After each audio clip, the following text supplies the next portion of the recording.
Μια συζήτηση.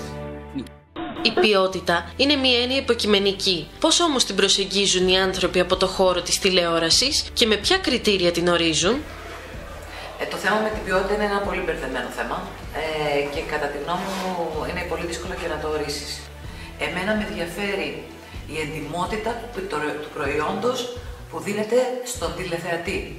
Αν δηλαδή το προϊόν που αποφασίζεις να προσφέρεις, το προσφέρεις με τον καλύτερο δυνατό τρόπο και όχι με ευκολίες ή με φτύνια, αυτό είναι ποιότητα.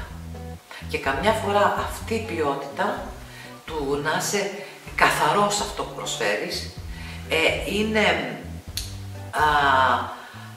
πιο ειλικρινές από διάφορα σοβαρεφανή προγράμματα που δεν προσφέρουν τίποτα σε κανέναν. Συνιστώσεις που θα μπορούσαν γενικώς να πούνε ότι κάτι είναι ποιοτικό ή όχι,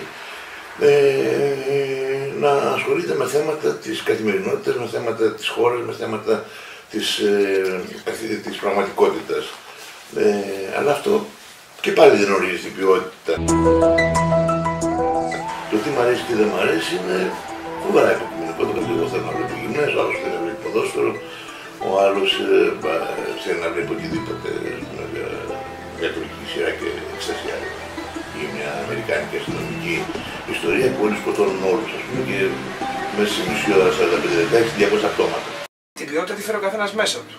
Από εκεί και πέρα, επειδή είμαστε λίγο ρατσιστές μεταξύ μας και γουστάρουμε την ταξική διαφορά, σαν κράτος και σαν άνθρωποι, εκεί μπαίνουμε σε μια διαδικασία για να αισθανθούμε κάποιοι καλύτερα, να θεωρήσουμε κάποιους λίγο κατώτερους. Για να ορίσουμε τα κριτήρια της ποιότητας είναι κάτι πάρα πολύ δύσκολο. Να χαρακτηρίσουμε ένα πρόγραμμα ποιοτικό σημαίνει ότι έχει ποιοτικές ειδήσεις. Τι σημαίνει ποιοτικές ειδήσεις? Σημαίνει ότι μένουν περισσότερο στην είδηση, λιγότερο στα σχόλια, τα σχόλια τα αυθαίρετα, τα σχόλια τα κίτρινα, τεκμηριώνουν τις ειδήσεις, είναι πολυφωνικές οι ειδήσεις. Αν μπορεί μια τηλεόραση να έχει ουσιαστικές ενημερωτικές εκπομπές, αν μπορεί να έχει ντοκιμαντέρ, αν μπορεί να έχει καλές σειρές μυθοπλασίας, λέμε ότι όλα αυτά είναι ένα ποιοτικό πρόγραμμα. Κριτήριο για να ορίσει κανείς την ποιότητα είναι ο πολιτισμός. Αν αισθάνεσαι ότι το πρόγραμμα το οποίο παρακολουθείς πηγαίνει τα πράγματα λίγα βήματα πιο μπροστά. Κριτήριο είναι να μην υπάρχει ο λαϊκισμός, δηλαδή να μην ακούς πράγματα τα οποία τα ακούς και στα καφενεία, είναι τόσο εύκολο. Τώρα από εκεί και πέρα, πώς ορίζεται η ποιότητα. Η ποιότητα είναι ένας δύσκολος στόχος για την τηλεόραση, αλλά σε πολύ μεγάλο βαθμό επιτυγχάνεται και από τους δημόσιους, και από τη δημόσια τηλεόραση, αλλά και από ορισμένα προγράμματα της ιδιωτικής τηλεόρασης. Αρκεί να υπάρχει θέληση και πίστη.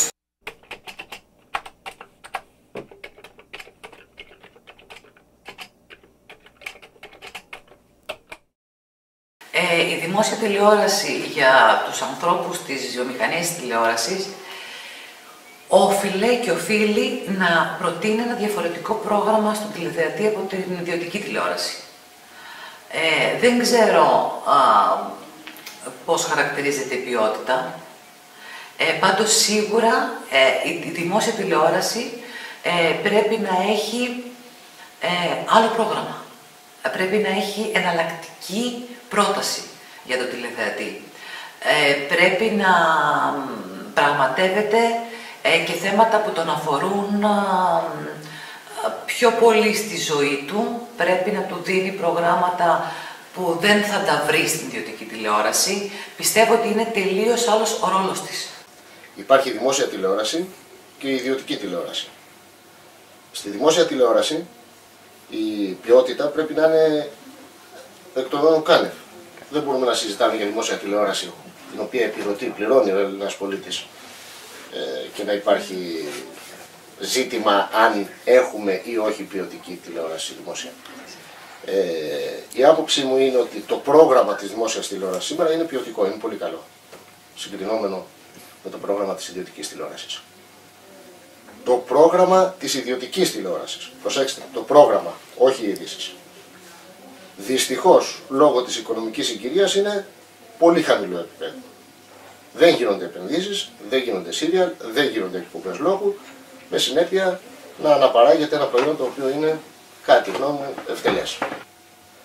Μπορούμε να παράγουμε ένα ποιοτικό ρεπορτάζ στην ιδιωτική τηλεόραση? Ναι. Από τι εξαρτάται? Από την επάρκεια του δημοσιογράφου. Πρώτον. Από τα περιθώρια που του δίνει το μέσο. Δεύτερον. Τα οποία είναι στενά όταν είναι μεγάλα τα συμφέροντα που εξυπηρετούνται. Και σε τελική ανάλυση υπάρχει και ένα ζήτημα το οποίο δεν πρέπει να το ξεχνάμε, αξιοπρέπεια. Εάν ο δημοσιογράφος έχει στοιχειωδώς αξιοπρέπεια, οφείλει να υπερασπιστεί τη δουλειά του.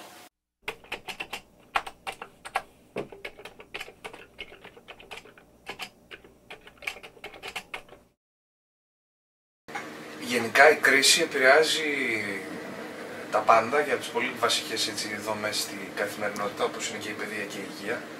Πόσο μάλλον αντίστοιχα τα επηρεάζει και ένα μέσο το οποίο ζει καθαρά και τρέφεται από διαφημιστικούς πόρους και από εταιρείες οι οποίες συμβάλλουν ουσιαστικά καθημερινά στο κοινωνικό σύνολο.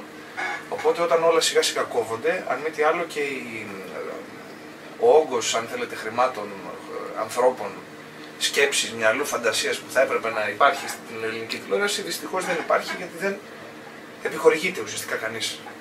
Δεν εργάζεται κανείς πρακτικά, δηλαδή να παράγει έργο ώστε να πάρει κάποια χρήματα για να βιοποριστεί. Νομίζω ότι μας έχει επηρεάσει βέβαια η κρίση, δηλαδή τα προγράμματα γίνονται πιο φτηνά. Συνήθως όταν μειώνται τα κοστολόγια των προγραμμάτων, συνήθως τα προγράμματα γίνονται πιο μέτρια.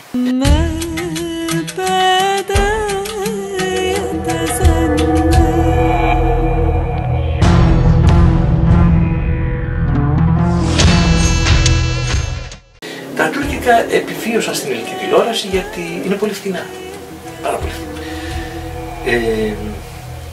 Τα τουρκικά βέβαια έχουν μια ιδιαίτερη απήχηση γιατί είναι σύριαλ, αυτό που θα λέει κανείς λαϊκά, δηλαδή με έντονες συγκρούσεις, παραδοσιακές σχέσεις χαρακτήρων, πράγματα τα οποία έχουν ένα χαρακτήρα μέλο που μας αρέσουν. Έχει σημασία το να γίνονται ελληνικές σειρές γιατί όχι μόνο δουλεύει ο κόσμος, οι επαγγελματίες τηλεόρασης, αυτό δεν ενδιαφέρει και πολύ το κοινό. Έχει σημασία γιατί έχει νόημα να ακούς τη γλώσσα σου. Οι τηλεοπτικές παραγωγές οι ξένες αναγκαστικά κατέκλυσαν την ελληνική τηλεόραση για οικονομικούς λόγους. Δεν υπήρχε άλλος λόγος. Προσωπικά δεν έχω πρόβλημα με την εθνικότητα των τουρκικών σύριαλ, έχω πρόβλημα όμως με την απαράδεκτη ποιότητά τους. Νομίζω λοιπόν ότι με μικρότερα budget, αλλά και προσεκτικότερες επιλογές, μπορείς να κάνεις καλή τηλεόραση, αρκεί να θέλεις. Μπορεί μια παραγωγή που να είναι πολύ φθηνή, να είναι πάρα πολύ καλή και να την παρακολουθεί όλος ο κόσμος, και άλλες παραγωγές που να δίνουν πολλά λεφτά, να μην έχουν το μεράκι, να μην έχουν την αίσθηση που πρέπει να έχει για να κάνει τον άνθρωπο, να το συλλαθιατές, να την παρακολουθήσουμε